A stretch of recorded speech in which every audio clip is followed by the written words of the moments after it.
Bonjour à tous, nous allons commencer maintenant un cours sur le mois de Elul, ce mois extraordinaire qu'Akadosh Baruch Hu nous a donné, un cadeau magnifique, dans justement, où il y a un remez dans le Harizal, où le Harizal il dit que de la paracha de Kitetse, puisque c'est la paracha de cette semaine, il y a justement ici une allusion par rapport à cela, puisque quand on dit que Kitetse la milchama, lorsque tu sortiras maintenant, et c'est quoi cette milchama? C'est la milchemet à Yetzer, nous disent nos sages, c'est-à-dire la lutte contre le Yetzerara. Et bien lorsque tu feras maintenant que tu iras en lutte contre le Yetzerara et que tu verras une Yefat Toar, ce fameux Yetzerara qui veut maintenant te duper, qui veut maintenant te convoiter, eh bien, tu devras justement faire attention à cela. Yerach Yamim Ivrar, il y a écrit Ivke, Yerach Yamim, tu devras pleurer pendant un mois. Là-bas, il y a écrit dans la Yefat Toar, quelqu'un qui aurait pris maintenant cette femme justement de captivité. Nous dit le Harizal ici, c'est quoi Yerach Yamim que tu devras pleurer? C'est justement les 30 jours de Elul. Pendant ces 30 jours de Elul, tu devras pleurer maintenant pour justement te détacher de ce Yetzerara. C'est quelque chose d'extraordinaire qui a été donné. Et nous allons essayer ici de voir un petit peu un sujet, comment interpréter maintenant, comment se détacher de Shrirut Libo, du fait d'aller vers les plaisirs. On va essayer de voir cela. Et donc nous allons commencer au départ par un Rashi extraordinaire, parce que ce mois de Elul, il ne faut pas le rater. C'est vraiment un cadeau du ciel qui nous a été donné. Non seulement nous devons faire tchouva pendant toute l'année, comme nous dit le Sha'arei Tchouva, Rabbeinu Yona dans le Sha'arei Tchouva au début de son livre, il nous dit que non seulement l'homme devra réparer toutes les erreurs qu'il a fait, toutes les fautes qu'il a fait, mais attention, la faute est encore plus grave s'il ne fait pas de tchouva. Car la tchouva est quelque chose, comme on a vu dans le Daf Yomi, justement, c'est quelque chose qui a été créé avant la création du monde, qui n'est pas de ce monde-là. Car maintenant, on pourrait demander pardon à Kadosh Baruch Hu, ça c'est vrai, mais quelqu'un qui a cassé une vitre, alors il peut maintenant aller payer la vitre. Mais de dire qu'en faisant tchouva maintenant, il n'a rien cassé et que la vitre se répare d'elle-même, ça c'est quelque chose qui n'appartient pas de notre monde. Et c'est Akadosh Baruch Hu qui est allé chercher cela d'un autre monde, justement, nous dit Chazal, pour pouvoir réparer maintenant complètement les fautes. Et ça c'est un cadeau qui a été donné par Akadosh Baruch Hu, qui a été donné au monde entier, comme on verra pas uniquement au niveau du juif, mais le juif aura une particularité, comme on va le voir tout de suite.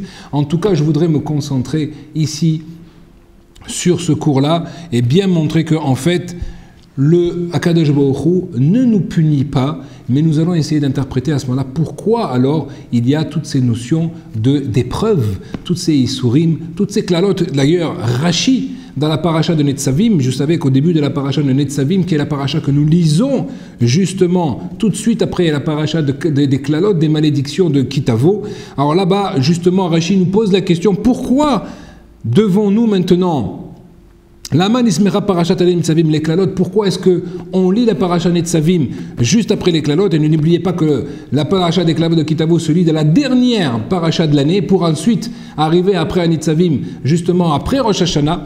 Alors pourquoi justement, on nous dit ici, alors Rashi nous dit quelque chose d'extraordinaire, parce que, alors on comprend bien que la Gemara nous répond comme quoi on devra finir l'année avec les klalotes et recommencer, finir avec les malédictions, et pour commencer une belle année avec des bénédictions. Voilà pourquoi Chazal ont institué que la paracha des malédictions soit lue en dernier dans la dernière paracha de l'année, pour ensuite commencer sur quelque chose de positif. Mais la question se pose alors à ce moment-là, à quoi servent ces klalotes? On voit que ce sont des klalotes qui ont fait que les Juifs sont devenus livides quand ils ont entendu Moshe Rabbeinu dire ces klalotes. Il y a deux fois, il y a dans la paracha de Bechokotai les 49 klalotes et les 98 ou les 100 d'après Rashi, mais en tout cas deux qui sont été répétés. Donc il y a maintenant les 98 klalotes qui sont dans cette paracha de Kitavo, qui font très très peur quand on lit cela, et pourtant malheureusement on voit que l'histoire, il y a 70 ans,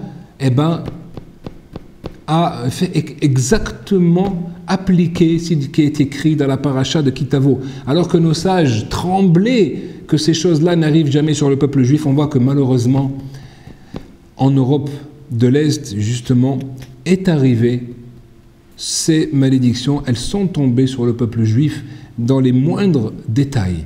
Alors, maintenant, essayons de nous tourner sur un sujet. À quoi servent ces malédictions? Qu'est-ce qu'Akadosh Baruch Hu veut-il nous donner là-dessus? Alors, regardez ce que dit Rashi, c'est incroyable. Nous dit Rashi, Kar e'ir lachem ve'kar e'atid le'a'ir lachem. De la même façon qu'Akadosh Baruch Hu, le but, ce n'est pas maintenant la bénédiction. La but, il dit que de la même façon qu'on voit que le jour, il commence par la nuit et ensuite il commence à éclairer, eh bien ça veut dire qu'à la fin de chaque nuit va venir une lumière. Alors il dit Kara'ir lachem, de la même façon que quand vous aurez terminé maintenant ce tunnel-là de toutes ces épreuves, eh bien vous arriverez à un jour meilleur, vous arriverez à un jour où l'aube va arriver, où la lumière va vous éclairer à tous. Alors à quoi servent maintenant ces épreuves et ces malédictions? Nous dit Rachid deux choses fondamentales.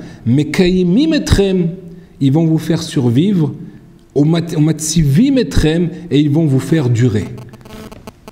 Alors là, c'est quelque chose qui est extraordinaire, il va falloir interpréter ces choses-là. Qu'est-ce que cela veut dire? Alors on va essayer de comprendre. Alors en fait, mais kaimimetrem, pourquoi?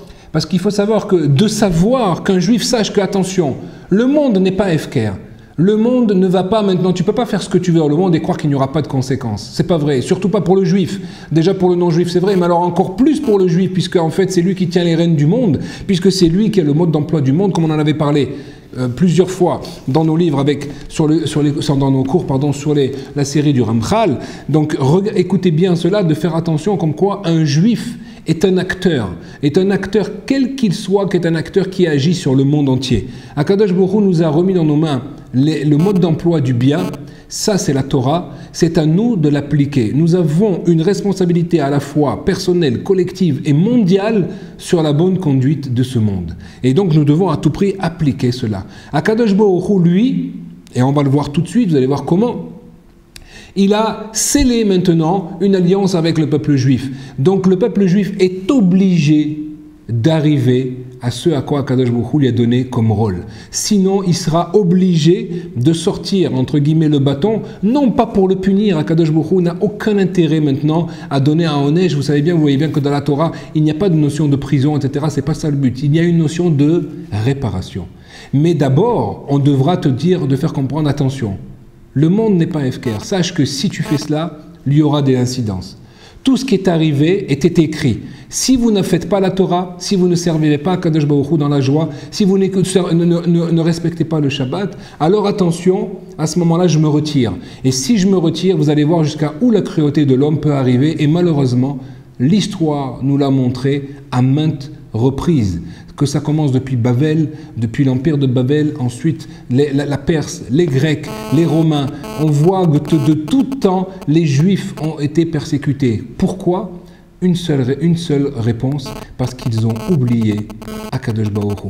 Alors vous allez me dire, mais on voit que pourtant même les Juifs religieux ont subi également, quand il y a eu des pogroms, quand il y a eu des invasions, quand il y a eu maintenant quand il est rentré dans le Mélah et que dans l'Afrique du Nord et qu'il détruisait tout ce qu'il y avait là-bas dans ces quartiers juifs.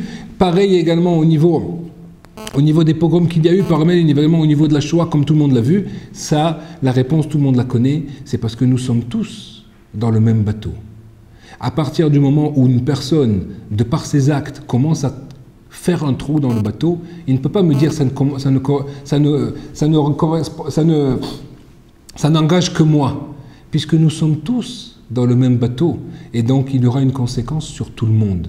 Donc le juif, il doit savoir que nous sommes tous comme si vous aviez la fameuse galère romaine, comme ça, vous savez, où il y avait énormément de rames. Eh bien, il y a 600 000 rames dans le bateau du Ham Israël. Chaque rame, vous avez écrit le nom de la personne. Là où il y a écrit Avraham Kadosh, il n'y a que moi qui pourra ramer avec cette rame. Personne ne pourra la prendre à ma place. Et pareil pour vous, et pareil pour chacun des Bnei Israël. Ça ne dépend pas maintenant non plus de la sagesse de la personne. Chacun a un rôle à jouer. Mais personne ne pourra le jouer, votre rôle à vous, car là où il y a écrit votre nom, personne ne pourra le prendre. Or, vous savez très bien qu'une rame qui n'est pas utilisée dans un bateau, elle reste dans l'eau et elle embête tout le monde, car elle fait dériver le bateau, et s'il y en a beaucoup, eh ben, le bateau ne peut plus avancer. Il y a des personnes qui, en plus de cela, non seulement ne prennent pas leur rame, parce que parfois nous pouvons décider de prendre la rame, nous pouvons décider de l'intensité avec laquelle nous allons faire avancer ce bateau, puisque ce bateau c'est quoi? C'est qu'Akadosh Baruch Hu nous a donné maintenant un rôle, nous a donné maintenant un objectif à atteindre et nous devons passer maintenant d'un point à l'autre et nous y allons arriver car c'est une aftacha, c'est une... Akadosh Baruch Hu, il s'est engagé là-dessus et jamais Akadosh Baruch Hu n'est revenu sur ses engagements depuis la création du monde. Donc il n'y a pas pourquoi il ne reviendrait sur celui-là. Akadosh Baruch Hu nous a promis que nous aurons un jour meilleur, que nous aurons une époque meilleure, mais tout dépend de nous, à quelle vitesse nous allons atteindre le bon port. Combien de vagues il y aura, combien de tempêtes il y aura, cela dépend de nous. Voilà pourquoi nous pouvons, et c'est primordial, de s'engager sur cela, de ramer avec la plus grande intensité en écoutant les préceptes de la Torah et de nos sages, et surtout éviter d'aller faire des trous, car ces trous-là vont faire couler le bateau de tout le Ham Israël.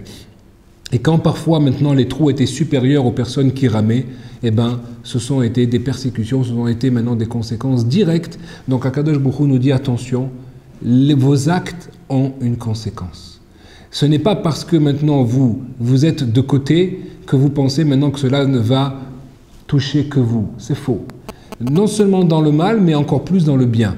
Car si vous faites maintenant un acte que une personne va ne pas manger kasher, non seulement il va se détruire et s'autodétruire comme nous avions maintes fois expliqué cela, mais en plus de cela, il va donner envie à d'autres personnes juives de se détacher de la cacheroute. Alors qu'au contraire, une personne qui va se renforcer, une personne qui va justement, et c'est le mois de Elul qui est fait pour cela, pour ce réveil, puisque dans ce mois de Elul, nous disent nos sages, Akadosh Baruch Hu quitte son habit royal, quitte son trône céleste et descend parmi nous. Il vient carrément près de nous, il attend, il nous tend la main, il attend qu'une seule chose, que nous ayons envie de nous corriger. Nous disent Chazal, uniquement l'envie de faire tchouva nous amène sur nous un rouach de Tahara, un esprit de sainteté qui va nous donner des forces incommensurables pour pouvoir nous détacher du Yetzer Hara. Et Akadosh Baruch Hu sait très bien que sans cette aide-là, il nous est impossible de nous détacher de nos habitudes. Et c'est sur cela que nous allons continuer. Vous allez voir ce Mahamar extraordinaire ici, qui est pris dans le Siftei Chaim, donc du Rav Friedlander, qui était donc le Mashgiar de Ponievitch. Vous allez voir combien il va expliquer et comment nous allons comprendre ici des fondements, des choses fondamentales justement pour arriver à nous détacher de cela. Akadosh Baruch Hu nous tend la main, nous n'avons pas le droit de ne pas prendre cette main, de ne pas prendre cette perche qui nous est donnée. Donc il faut savoir cette chose-là, de profiter de ce mois de Elul, de chaque jour est un trésor pour justement sortir de cela. Si une personne fait le bien, si une personne maintenant décide au contraire de ne pas rentrer dans le McDonald's en Chutz Laaretz, mais au contraire d'aller manger dans un restaurant kasher, eh ben il va permettre, lui qui est à Paris et qui fait cela, il va permettre à un juif du fin fond de la Bretagne de se réveiller, d'aller venir maintenant, essayer de se rattacher à sa source, à son origine, à son identité, à sa neshama, à le juif, et justement de revenir vers les préceptes pour justement faire le bien lui aussi, et ainsi de suite. Donc nous avons une responsabilité qui est énorme, qui n'est pas à mon niveau personnel, comme on vient de l'expliquer, qui aura une influence évidemment directe sur ma famille, mais également sur mon entourage et bien au-delà sur le monde entier, comme nous l'avons expliqué. Alors, Akadosh Baruch Hu, en fait, comme on vient de dire, ne va pas donner maintenant des issourim et des épreuves pour venir punir. On a dit deux choses. Premièrement, Akadosh Baruch Hu nous dit, attention, vos actes ont des conséquences. Deuxièmement, nous dit Akadosh Baruch Hu, ces clalotes-là, si vous êtes allé trop loin, vont permettre, malheureusement, Akadosh Baruch Hu ne souhaite pas cela, mais elles vont permettre de vous réveiller et de repartir dans le droit chemin.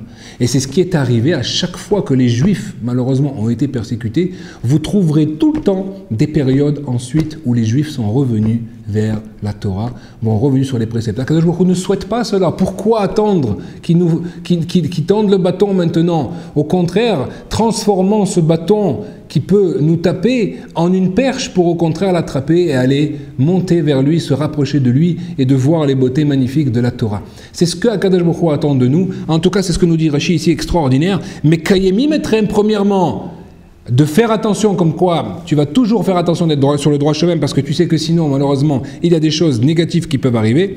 Et deuxièmement, également, Matsivi Metrem, elles vous permettent à vous de rester justement dans le droit chemin, de vous redresser vers le droit chemin et donc de rester dans ce monde-ci.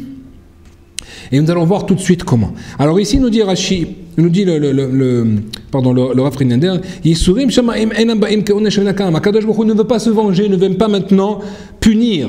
Akadosh Baruch Hu n'en a rien à faire de la punition. Il veut au contraire, puisque maintenant, il est obligé de nous conduire, de nous faire venir au bon chemin, puisque Akadosh Baruch Hu a créé une brite avec nous. Et cette brite-là, la notion de brite est une alliance qui est éternelle.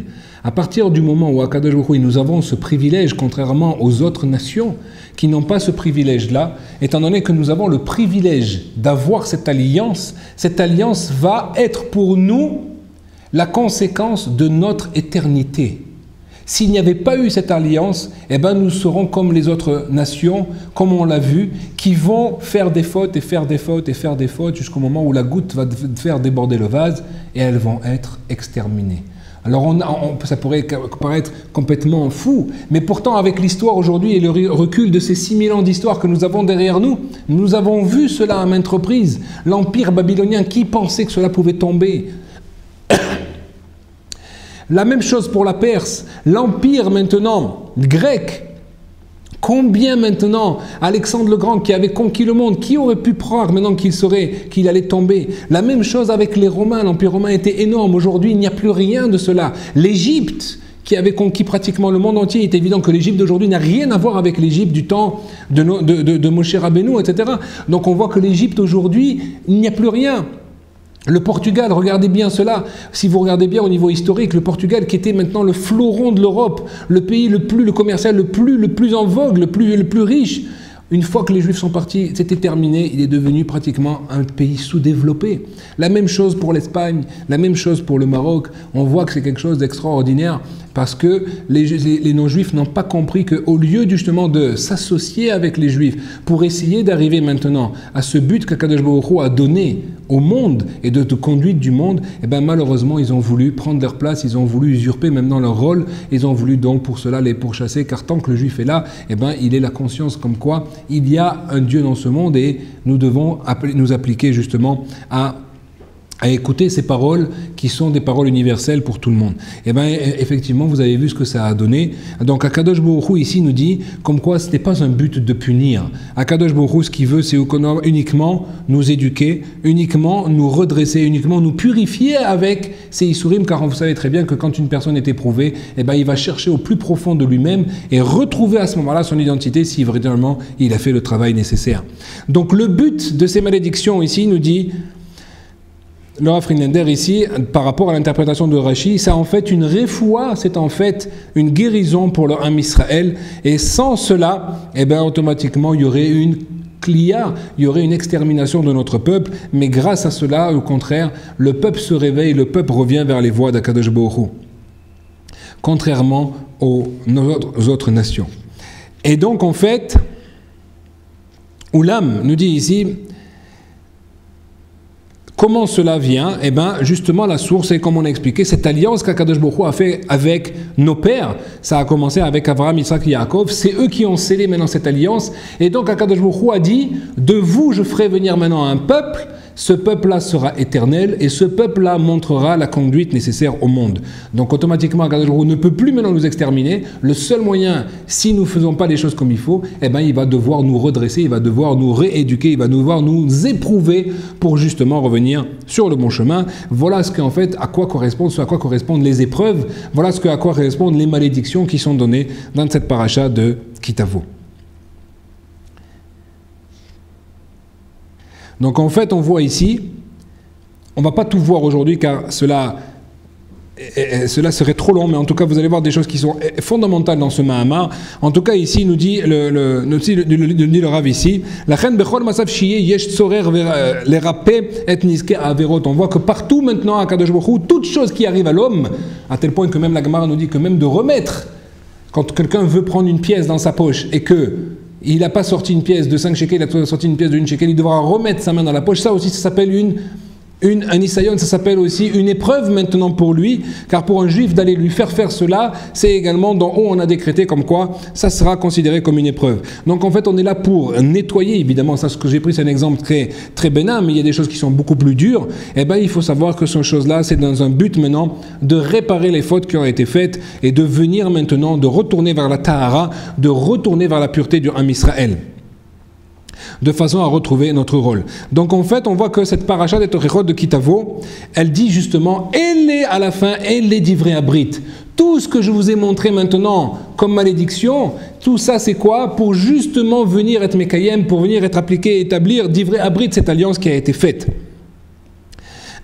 Brit nikra kol davar shekayam le'ad le'olam. La brit c'est quelque chose qui est éternel ici, nous dit le Rav. Et donc ici, là, regardez bien ce qui est écrit. On verra d'ailleurs, on va expliquer cela. La ségoula des klalotes, c'est quoi? C'est justement pour venir établir cette alliance du Ham Israël par rapport à Akadosh Baruch Hu, comme quoi ce peuple-là sera éternel. Et en fait, on comprend un petit peu mieux, je vais finir là-dessus maintenant, mais on comprendra un petit peu mieux, vous allez voir tout de suite qu'en fait, il faut savoir, le Rav Dessler d'ailleurs l'explique, le Rav Dessler qui était le maître du Rav Friedlander, le Rav Dessler explique qu'en fait, ce n'est pas uniquement au niveau du corps, ce n'est pas uniquement nous éprouver physiquement, mais c'est surtout au niveau de notre nefesh, au niveau de notre âme, que maintenant ces épreuves vont venir, puisque nous devrons aussi réparer un petit peu ce qui a été fait, ce qui a été entaché au niveau de notre âme par les mauvaises actions qui ont été faites dans toute l'année. Et voilà pourquoi ce mois-là est si propice à cela, et nous devons à tout prix avoir réparé ces choses-là avant d'arriver dans le jour saint qui est celui de Rosh Hashanah. Et on verra une interprétation, et je finirai par cela, une interprétation extraordinaire, que d'après ce qu'on a dit maintenant, quand Avraham Avinu pose la question justement à Kadosh Baruch Hu, une fois qu'il y a donné cette alliance, ton peuple vivra pour l'éternité, il sera grand comme les étoiles du ciel, nous dit maintenant, Avraham lui pose la question, Bemaeda ki ereshena, d'où est-ce que je vais savoir que je vais hériter d'un tel peuple et d'une telle alliance? Alors certains, d'après le Pshat Apashut, d'après le sens le plus simple, eh bien ils interprètent comme quoi Avraham Avinu n'aurait jamais dû poser une question pareille, il aurait dû faire confiance. À cause de cela, nous dit maintenant, qu'est-ce que dit le verset par la suite? Il dit maintenant, Ger Zarachal, tu seras étranger dans un pays étranger pendant 400 ans. Et donc certains interprètent cela comme quoi ça a été un petit peu la conséquence de la question.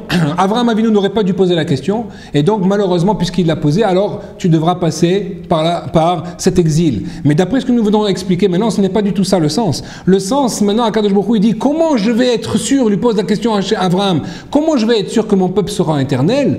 Lui répond à Akadosh Baruch Hu, je le mettrai en galoute. Je le mettrai en exil, car l'exil est l'endroit où il va justement sortir justement ce qu'il est véritablement, ne pas s'oublier et ressortir son intériorité, et à ce moment-là il se remettra sur le droit chemin, et c'est dans ce droit chemin qu'il retrouvera cette alliance d'éternité. Donc on voit ici que le but de l'exil, c'est justement pour nous redresser, pour nous justement nous faire sortir le jus qui est à nous. C'est pour ça que le peuple juif est apparenté à l'olive, puisque l'huile d'olive ne peut venir que lorsque l'on presse maintenant ce fruit et que l'on éprouve ce fruit, et c'est là qu'on obtient le breuvage le plus extraordinaire et qui peut allumer le monde entier. Amen, Kenye Ratson. Nous continuerons sur ce Mahamar une prochaine fois.